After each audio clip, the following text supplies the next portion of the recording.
Հավատացյալներ այսօր հայրագիտական եկեղեցին նշում է մեր Տիրոջ Հիսուս Քրիստոսի հաղթական մուտքը Երուսաղեմ։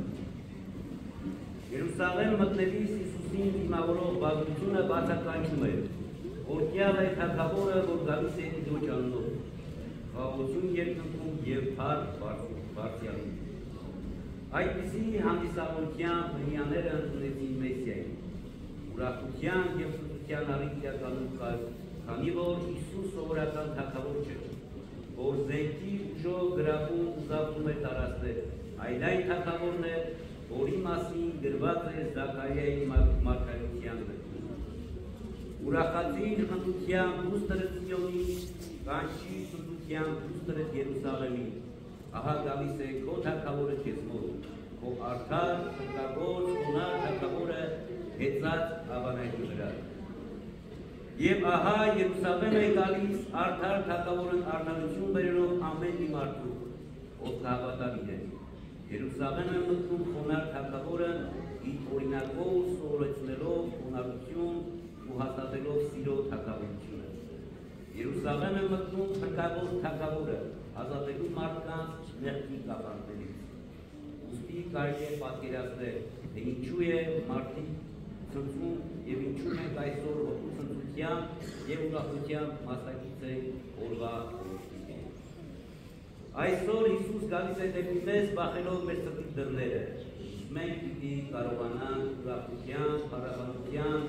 զղջումով ու աղոթքով դիմավորել մեր Քիչին։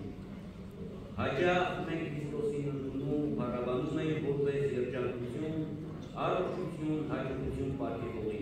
սակայն Տերը պատասխան մեր աղոթքներին գալիս է թագավորելու մեր սրտերին։ Տերը չընդունեց այդ թագավորական պատվերները, որ մարդիկ մատուցեցին իրեն, բայց նրանք ուրախացրեց միայն մանուկների փառաբանություններն ու օրհնությունները, որոնք անկեղծ ու մաքուր հավատքի վկայությունն էին։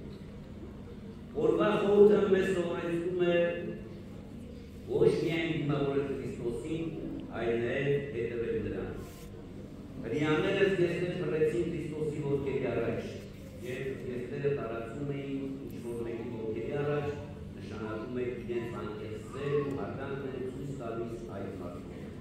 Ճիշտ նույն օրինակով է այսօր հնարավորություն ունենք մեր սերն ու երախտիկը հայտնելու ամենակալ Աստծուն,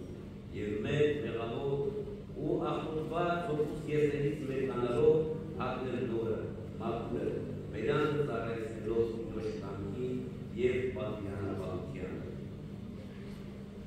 Մենք դիմավորելով Տիրոջը պիտի կարողանանք մեր հոգում արթնացնել բարի ուրախներ, որոնցով մշտապես պահում կմնա մեր հավատքը, իսկ ոգին կենսունարը։ Մարդիկ փառաբանության և ուսանանելով դիմավորեցին Հիսուսին, որով ցանկանում են իրենց ուրախությունն արտահայտել,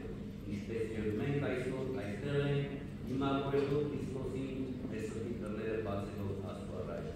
Փառաբանելու Տիրոջը, օրհնյալ է նա, որ գալիս է Տիրոջ անունով, խաղաղություն երկնքում և փառք բարձրացնում